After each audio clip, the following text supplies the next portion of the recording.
Today I'm going to say something that might surprise you. It might even sound a little unsettling at first. But hear me out. My message today is simple: don't be kind.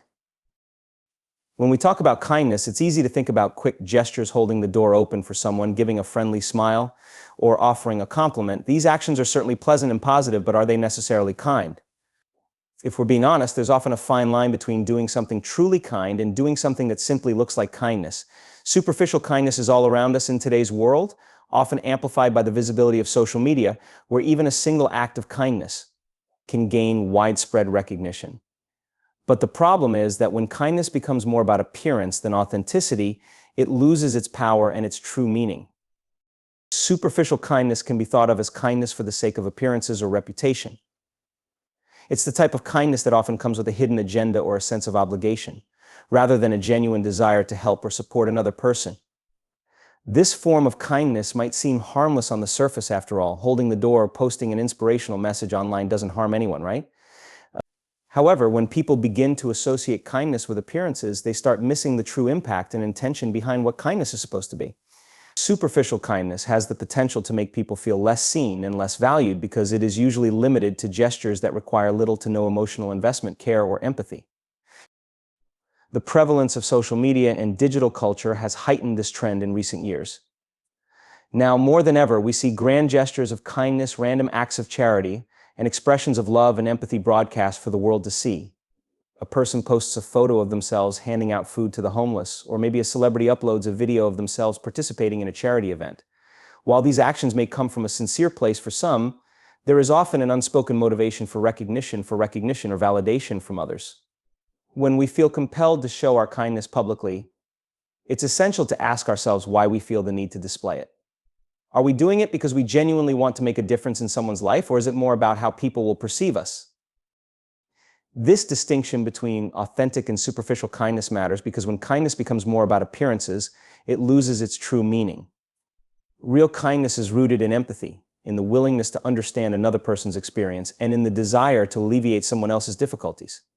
It's not about doing what's convenient, trendy, or expected. Superficial kindness may provide a temporary good feeling for the giver and perhaps a bit of encouragement for the recipient, but it lacks the depth and impact that come from a genuine, heartfelt gesture. Kindness that stems from empathy and understanding goes beyond surface-level interactions. It builds connections and trust and can profoundly influence how people feel about themselves and their place in the world. Authentic kindness requires emotional investment. It's not always easy, and it's not always convenient. Think about a friend who is going through a difficult time. Perhaps they've lost a job, gone through a breakup, or are struggling with their mental health. Superficial kindness in this context might mean offering them a quick word of encouragement, telling them things will get better, or giving them a generic, "let me know if you need anything," but what would authentic kindness look like here? It would mean showing up, listening to their struggles without judgment, and being there when they need support, even if it's uncomfortable or inconvenient for us. Authentic kindness requires us to go beyond our comfort zones and invest in others in a meaningful way. One of the biggest pitfalls of superficial kindness is that it can actually prevent us from forming genuine connections. When we're focused on making a good impression or looking like a kind person, we're often performing rather than truly connecting with others. This creates a distance between us and the people we're supposedly being kind to because they can sense that the kindness isn't entirely genuine. They may feel that we're more focused on our image or reputation than on them. In contrast, when we act from a place of true empathy and compassion, we're able to break down those walls and connect with people on a much deeper level. They feel valued and respected because they know that our kindness isn't a performance, it's real, and it's for them. There's also a personal cost to engaging in superficial kindness. When we repeatedly engage in acts of kindness with the primary motivation of looking good or meeting social expectations, we may start to feel a disconnect between our actions and our intentions. This dissonance can lead to burnout, frustration, or even resentment, especially if we find ourselves going out of our way to appear kind without receiving genuine satisfaction or fulfillment. Kindness is supposed to feel good. It's supposed to be a natural extension of our compassion. When it's driven by superficial motives, we lose that sense of satisfaction, and kindness can start to feel like a burden rather than a joy. Finally, there is a ripple effect when kindness is rooted in authenticity.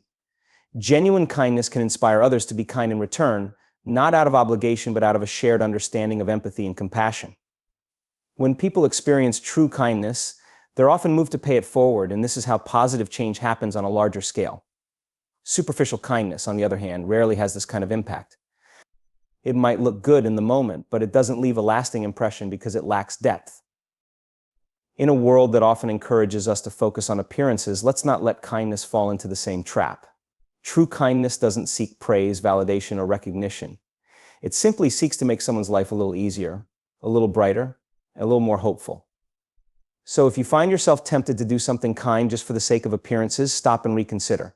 Let kindness be genuine, even if it goes unnoticed. Because when kindness comes from the heart, it has the power to truly change lives. When we consider the idea of being kind without expecting anything in return, we're looking at a deeply challenging yet transformative form of kindness. True kindness isn't about transactions, it's about giving without keeping score, offering help without anticipating a reward, and supporting others simply because it feels right to do so. The notion of kindness as a transaction is not unusual in today's world. Many people view acts of kindness as exchanges or favors. If we do something good for someone, it's only natural to expect a form of gratitude or reciprocity. This expectation might be as subtle as wanting a thank you or as significant as expecting future favors. Yet when we approach kindness with such expectations, we undermine its authenticity. Because real kindness is about giving freely without attaching strings or conditions. Transactional kindness is common because it aligns with our instinct for reciprocity, which has roots in our social evolution. It's natural to think that if we extend help, kindness, or even just a compliment, some form of acknowledgement or reciprocation is fair. This is how social dynamics often work in communities, families, friendships, and workplaces, where there's an unspoken balance of giving and receiving. However, this becomes problematic when it's applied to kindness. Real kindness means stepping away from this notion of fair exchange and instead embracing a mindset where giving, caring, and helping are ends in themselves. It's about saying, I will be kind because it's the right thing to do, not because of what I might get back. When we expect something in return, we limit the potential impact of our kindness, often unknowingly. Imagine someone who goes out of their way to help a friend in need, perhaps giving them a place to stay, lending money, or simply spending time to lift their spirits. If this kindness is accompanied by the expectation of gratitude or reciprocal favors, it subtly shifts the dynamic. This friend, whether consciously or not, may feel pressured to repay that kindness. Instead of feeling fully supported, they might worry about paying back the favor or feel guilty about not being able to reciprocate in kind. In these cases, our kindness becomes a transaction that introduces feelings of obligation and pressure, rather than creating the comfort and relief that genuine kindness offers. Another issue with transactional kindness is that it breeds disappointment and resentment. When we expect something in return for our kind actions, we're setting ourselves up for the possibility of feeling let down if that expectation isn't met. Suppose we go out of our way to be kind to someone, but they don't respond in the way we had hoped, they don't show immediate gratitude, or perhaps they fail to reciprocate when we're in need. It's easy to become resentful or disappointed, feeling as though our kindness was wasted or unappreciated. However, these feelings only arise because we had expectations to begin with. When we approach kindness with the mindset that it's a gift rather than an exchange, we free ourselves from the potential disappointment of unmet expectations. We learn to find fulfillment in the act itself rather than in the outcome or the response. True kindness also creates more genuine connections with others. When someone senses that we're being kind without any hidden agenda or expectation of reward, they feel safe and respected. This type of kindness communicates, I see you and I care about you, not for what you can do for me, but because I value you as a person. This authenticity fosters trust as it removes any sense of pressure or obligation. When people feel that they're on the receiving end of genuine kindness, it often inspires them to open up, to be themselves, and sometimes even to extend the same level of kindness to others. True kindness is contagious in this way. When we show that we're willing to give freely without keeping score, it encourages others to act similarly, creating a ripple effect that spreads positive energy and goodwill. Living a life that's based on genuine kindness rather than transactional kindness also has a profound impact on our own well-being. Studies in psychology have shown that acts of kindness can boost our mood, increase our sense of purpose, and even improve our physical health. But these benefits are maximized when our kindness is sincere, when it's not tied to any hidden expectations. When we help others without expecting anything back, we experience a different kind of satisfaction, a sense of joy that is deep and lasting, because it's rooted in the knowledge that we're living according to our values rather than in response to others' reactions. This form of kindness not only brings peace of mind, but also cultivates inner strength, as it allows us to remain unaffected by external validation or acknowledgement. Breaking free from transactional kindness can be difficult, especially in a culture that often emphasizes personal gain and encourages us to look out for number one. However, embracing true kindness doesn't mean that we neglect our own needs or allow others to take advantage of us. Rather, it means we act with integrity, giving what we can and drawing boundaries when necessary, without letting our actions be guided by the expectation of a reward. True kindness is a balance of giving and self-respect, ensuring that while we extend ourselves for others, we also honor our own well-being. When we begin to see kindness as a way of being, rather than as a tool for receiving acknowledgement, we find that it enriches our lives in unexpected ways. We start to notice the smaller joys, the quiet satisfaction that comes from knowing we're helping to create a world filled with a bit more compassion and understanding. We become more resilient to the ups and downs of social dynamics, because our kindness isn't dependent on the behavior of others, it's rooted in our values and sense of self. In the end, kindness without expectation is transformative, both for those who receive it and for ourselves. It allows us to experience the true joy of giving without the weight of unspoken demands. It invites others to receive our kindness freely, fostering trust, comfort, and authenticity. So when we think about kindness, let's strive to make it unconditional. Let it be a choice we make not to gain, but to give. And in doing so, we can rediscover the true power and beauty of kindness, the kind that requires nothing in return, but gives us everything in fulfillment. The concept of kindness is often linked to obligation, with many feeling that they must be kind at all times, regardless of the situation or their personal feelings. Yet, when kindness is forced, it loses authenticity and becomes a performance rather than a meaningful expression of empathy. Authentic kindness is voluntary and emerges from a genuine desire to help others. It doesn't stem from external pressures or a sense of obligation.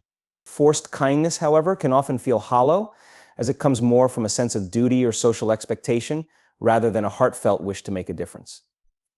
It's important to recognize that kindness, to be effective and genuine, should be freely given and not something that we feel obligated to do out of fear of judgment or social conditioning. One of the challenges with forced kindness is that it can breed resentment. When we feel that we have to be kind, even when we may not feel like it, this obligation can become burdensome. For instance, if we're repeatedly kind to someone who never reciprocates or even appreciates it, there may come a point when we start to feel taken advantage of. We might find ourselves feeling frustrated, tired, or even resentful toward the person or situation that we feel requires our kindness. These feelings are a natural reaction to the sense that our actions are no longer voluntary but are being demanded of us.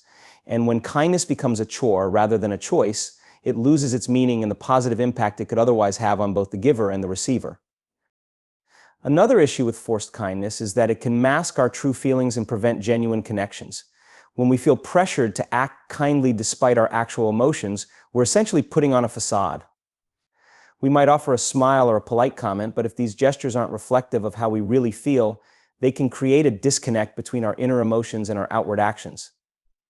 Over time, this disconnect can lead to feelings of inauthenticity and even exhaustion as we expend energy on actions that don't align with our true selves. Additionally, those on the receiving end of forced kindness might sense that something is off, even if they can't quite put their finger on it. They may pick up on subtle cues that our kindness isn't genuine, which can make our interactions feel hollow or insincere. Forced kindness can also interfere with setting healthy boundaries. When we feel obligated to be kind all the time, we might find ourselves agreeing to things we don't really want to do or allowing others to take advantage of our goodwill. For instance, we might say yes to a request for help, even when we're already overwhelmed or stretched thin, simply because we feel it's expected of us. Over time, this pattern can lead to burnout as we continuously prioritize others' needs over our own well-being. Authentic kindness respects boundaries. It allows us to say no when necessary without guilt, understanding that kindness isn't about self-sacrifice, but about genuine care and compassion. When kindness is forced, however, we may struggle to set these boundaries, leading to a cycle of overcommitment and resentment. Moreover, forced kindness can prevent us from addressing underlying issues in relationships or situations. For example, if we consistently respond to a friend's rude or inconsiderate behavior with forced kindness, we're not addressing the real problem. Instead, we're enabling the behavior by pretending everything is fine. While it may seem easier in the short term to respond with kindness rather than confrontation, this approach can ultimately lead to unresolved issues that strain the relationship over time. Authentic kindness doesn't mean avoiding conflict or ignoring problems. It means caring enough to address these issues honestly and constructively. By forcing ourselves to be kind in situations that warrant a more direct approach, we may inadvertently allow unhealthy dynamics to persist. It's also worth noting that forced kindness can take a toll on our mental health. Consistently prioritizing others' comfort over our own feelings can lead to suppressed emotions, stress, and anxiety. For instance, if we constantly suppress our frustration, anger, or sadness in the name of kindness, these emotions don't just disappear, they linger, building up over time and affecting our mental and emotional well-being. Genuine kindness, on the other hand, allows space for our authentic feelings. It acknowledges that we can care for others without neglecting our own emotions, and it respects that kindness doesn't have to come at the cost of our mental health. Learning to distinguish between forced and authentic kindness can be transformative. When we allow ourselves to be kind only when it feels natural and appropriate, our actions become more meaningful. We learn to give without resentment, to help without feeling burdened, and to support others in a way that feels true to who we are. Authentic kindness is rooted in empathy and compassion, not in guilt or obligation. It comes from a place of choice which allows us to act with integrity and self-respect. This kind of kindness can uplift both the giver and the receiver, creating a genuine connection and a sense of shared humanity. Recognizing that we don't have to be kind all the time can also be liberating. It gives us permission to prioritize our well-being and to be honest about our feelings. Sometimes the kindest thing we can do for ourselves is to say no or to step back from a situation that's draining us. By giving ourselves this freedom, we're able to approach kindness from a place of authenticity rather than obligation. And when we do choose to be kind, it comes from a place of genuine care, making it far more impactful. True kindness doesn't require us to ignore our needs, emotions, or boundaries. It respects both the giver and the receiver, honoring the humanity in both. By letting go of the need to be kind out of obligation, we can foster a type of kindness that is both fulfilling and sustainable. This approach not only enhances our own well-being, but also deepens the quality of our relationships as others sense and appreciate the authenticity behind our actions. Ultimately, authentic kindness is about giving from a place of abundance, not from a place of depletion. It's about connecting with others in a meaningful way without feeling pressured to maintain an image of constant generosity. When kindness is given freely, it has the power to inspire, to heal, and to create true connection. So instead of forcing ourselves to be kind out of duty, we can focus on cultivating a kindness that is genuine, boundaried, and respectful of both ourselves and those we interact with. In this way, kindness becomes not a burden, but a source of joy, growth, and mutual respect. Kindness, when genuinely given, should flow from a place of compassion rather than from a desire for validation or approval. When we engage in acts of kindness simply to receive praise, social acceptance, or admiration, the act loses its essence, becoming self-serving rather than selfless. Seeking validation through kindness can lead to a disingenuous pattern of behavior, where the ultimate goal isn't to help others, but rather to bolster one's own self-worth or reputation. This can cause us to perform kindness not from an inner desire to make a positive difference, but from a need for external acknowledgement. True kindness, however, does not seek the spotlight. It is quiet, often invisible, and content with the fulfillment of simply contributing positively to someone else's life without needing applause. When kindness is performed for validation, it turns into a kind of social currency. Acts of goodwill become transactions where approval and admiration are the desired outcomes. This approach to kindness is problematic because it transforms a potentially genuine connection into a means of personal gain. The kindness may appear sincere on the surface, but those on the receiving end may feel the underlying insincerity, particularly if the person seeking validation consistently showcases or advertises their good deeds. When kindness is done to gain something in return, such as praise or recognition, it can create superficial relationships. Rather than feeling cared for, others may feel used, as though they're merely part of someone else's quest for validation or personal glory. This performance-based approach to kindness can also be exhausting for the person seeking validation. When we're focused on achieving admiration through acts of kindness, we're no longer acting out of genuine compassion, but from a place of insecurity. The need for validation becomes a kind of hunger that's never fully satisfied, as external praise is fleeting and never truly fills a deeper emotional need. Engaging in kindness with the expectation of praise often leads to disappointment when the expected recognition doesn't come. It creates a dependency on others' opinions, which is not sustainable for one's self-worth or personal growth. True kindness, however, nourishes the soul, giving the person a sense of peace and satisfaction that doesn't hinge on others' acknowledgement. There's also a loss of authenticity in seeking validation through kindness. Genuine kindness has a natural warmth and sincerity that's hard to replicate. When we act out of a desire for external approval, our behavior may come across as forced, calculated, or even manipulative. Those around us may pick up on this, sensing that our actions are less about them and more about how we want to be perceived. Over time, people may come to question our motives, leading to a lack of trust or respect. Authenticity is a core aspect of true kindness. It shows that we care about others' well-being, independent of how it reflects on us.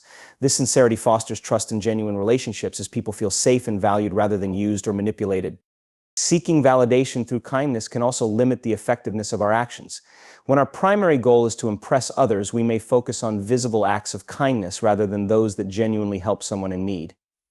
For example, we might be more inclined to perform acts of kindness in public or on social media, where they're likely to be seen and acknowledged. In contrast, quieter, more private acts of kindness, like helping a friend through a difficult time or supporting someone anonymously, might be overlooked because they don't offer the same level of public recognition. However, it's often these smaller, less noticeable acts that have the most profound impact on others, as they are rooted in empathy and a true desire to support, without any expectation of being noticed or rewarded. When we detach kindness from the need for validation, we allow ourselves to act with a sense of freedom and fulfillment that isn't dependent on others' responses. This form of kindness is liberating because it's given freely, without any strings attached. We're no longer worried about whether we'll receive praise or whether others will recognize our efforts. Instead, we find contentment in the simple act of giving, knowing that we've done something positive, regardless of who acknowledges it. This internal motivation creates a sense of personal satisfaction and peace, as we're no longer dependent on others' reactions to feel good about our actions. Practicing kindness without seeking validation also nurtures self-respect and self-confidence. When we give genuinely without needing applause, we reinforce our values and act in alignment with our principles. We come to see ourselves as capable of empathy, compassion, and understanding, not because others tell us we are, but because we know it to be true. This kind of self-knowledge is powerful and long-lasting, as it isn't dependent on external factors. It fosters a sense of integrity where our actions reflect who we are, not who we want others to think we are. Another significant benefit of kindness that doesn't seek validation is that it helps cultivate humility. When we're not focused on impressing others, we're able to give without inflating our egos or feeling superior to those we help. True kindness acknowledges that we're all equal and interconnected. It doesn't place the giver on a pedestal, but rather sees everyone as deserving of compassion and support. This humility not only strengthens our own character, but also allows others to feel dignified rather than pitied or indebted when they receive our kindness. They sense that our actions are a gesture of mutual respect, rather than a display of charity. Ultimately, kindness for its own sake builds resilience. It allows us to keep giving, even when the world doesn't respond with praise or acknowledgement. When we don't rely on validation, we're less likely to feel discouraged or burnt out when our efforts go unnoticed. This resilience sustains our capacity for kindness over the long term, enabling us to continue making a positive impact in our lives and communities without feeling disheartened by others' reactions. In this way, kindness becomes a source of inner strength, something we can draw upon regardless of external circumstances. In a world that often prioritizes public approval and recognition, it can be challenging to practice kindness purely for its own sake. However, by shifting our focus from validation to compassion, we can experience the true power of kindness, one that uplifts others and ourselves without the need for applause. This kind of kindness is authentic, humble, and enduring, allowing us to create deeper connections and to experience a sense of fulfillment that goes beyond temporary praise. Embracing kindness without the need for validation allows us to stay grounded in our values, giving not for what we gain, but for the simple joy of making a positive difference. Setting boundaries is essential when it comes to kindness. Without clear boundaries, the well-intentioned desire to help others can quickly turn into a cycle of self-sacrifice, where we place others' needs far above our own, leaving us drained and unfulfilled. True kindness does not mean endless giving at the expense of our mental, emotional, or physical well-being. It means giving thoughtfully in a way that respects our limits. When we lack boundaries in our acts of kindness, we risk burnout, frustration, and even resentment toward those we're trying to help. By setting boundaries, we preserve our energy and protect our mental health, allowing us to give in ways that are sustainable and genuine. One key aspect of boundaries is understanding that it's okay to say no. Many people struggle with the idea of saying no because they feel that refusing help or declining a request might make them appear unkind or selfish. But kindness without boundaries often leads to overextension, where we stretch ourselves too thin in an effort to please everyone. Saying no is not a rejection of kindness, rather, it's an acknowledgement of our limits in a way to ensure that when we do say yes, we can commit fully without resentment. This understanding enables us to give with an open heart when we're genuinely available, rather than out of obligation or a sense of guilt. Moreover, setting boundaries around kindness requires us to be mindful of our capacity.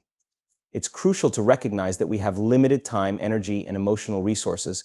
By being aware of these limitations, we can make thoughtful decisions about where and how we allocate our kindness. This mindfulness helps prevent burnout and allows us to prioritize the commitments that are most important to us, both in terms of our relationships and our personal values. When we overextend ourselves, we risk reaching a point of depletion, where we no longer have the energy to care for others or ourselves. Setting boundaries enables us to reserve our kindness for those moments when it will be most impactful, rather than diluting our efforts across numerous obligations that may not truly resonate with us. Establishing boundaries also involves recognizing when kindness may be enabling rather than empowering. Sometimes acts of kindness can unintentionally support negative behaviors or dependency in others. For example, repeatedly rescuing a friend from difficult situations they create can discourage them from taking responsibility for their actions. While helping others can be compassionate, it's essential to discern when our kindness might actually hinder someone's growth. Setting boundaries in these situations means learning to step back and allow others to face the consequences of their choices. This approach isn't unkind, it's a form of tough love that respects others' capacity to grow and learn from their experiences. Another component of boundary setting is learning to identify and prioritize our own needs, particularly in relationships. Sometimes people who are naturally kind-hearted may attract individuals who take advantage of their generosity. Without boundaries, we can end up in one-sided relationships where our kindness is consistently given but rarely reciprocated. These relationships can drain us, leaving us feeling used or unappreciated. Boundaries protect us from this dynamic by creating a balance where kindness flows in both directions. They encourage us to invest in relationships that are mutual, where our kindness is met with appreciation and where we feel valued. This balance sustains our energy and allows us to build connections based on respect and mutual support, rather than obligation or expectation. Boundaries also help us protect our mental and emotional well-being, which is crucial for maintaining a healthy relationship with kindness. When we give without limits, we can quickly become emotionally exhausted, as we're constantly investing in others without recharging ourselves. This exhaustion can lead to a phenomenon known as compassion fatigue, where we feel overwhelmed by the needs of others and begin to detach emotionally to cope with the constant demands on our kindness. Setting boundaries helps prevent compassion fatigue by allowing us to take breaks and engage in self-care. It reminds us that in order to be kind to others, we must also be kind to ourselves, recognizing that our well-being is equally important. One of the most challenging aspects of setting boundaries around kindness is managing the guilt that can arise from saying no or stepping back. Many people feel guilty when they set limits on their kindness, worrying that they're being selfish or letting others down. However, it's essential to remember that healthy boundaries benefit both the giver and the receiver of kindness. When we protect our energy, we're able to show up more fully for others in a way that is sustainable. Boundaries allow us to give from a place of abundance rather than depletion, creating a positive impact that is genuine and heartfelt. Embracing boundaries means reframing our understanding of kindness, recognizing that we can care for others without compromising our own well-being. Boundaries also enhance the quality of our kindness by encouraging intentionality. When we establish limits, we are more deliberate about the ways we choose to help others. This intentionality creates a deeper sense of fulfillment because we know that we're contributing meaningfully rather than spreading ourselves too thin. Boundaries help us avoid superficial acts of kindness that are done merely to check off a box or meet an expectation. Instead, they enable us to give in ways that are thoughtful, impactful, and aligned with our values. This approach allows us to make a genuine difference in others' lives without sacrificing our own. Finally, setting boundaries around kindness allows us to model healthy behavior for others. When people see us maintaining our limits and prioritizing self-care, they learn that kindness doesn't have to come at the expense of one's well-being. This can inspire others to set their own boundaries, creating a ripple effect that promotes balanced, respectful interactions. By demonstrating that it's possible to be kind and assertive simultaneously, we challenge the notion that kindness equates to self-sacrifice. Instead, we show that true kindness is rooted in respect for both oneself and others, fostering relationships based on mutual care rather than dependency or obligation. In essence, boundaries enable us to give in a way that respects our own needs while also honoring the needs of others. They prevent kindness from becoming a draining or unsustainable obligation, transforming it into a source of genuine connection and fulfillment. When we set boundaries, we create a foundation for kindness that is rooted in balance, resilience, and integrity. This approach empowers us to continue helping others while preserving our own well-being, making kindness a joyful and rewarding part of our lives rather than a burden or a duty. By embracing boundaries, we allow kindness to flourish in a way that is authentic, compassionate, and sustainable, benefiting both ourselves and those around us in a profound and lasting way.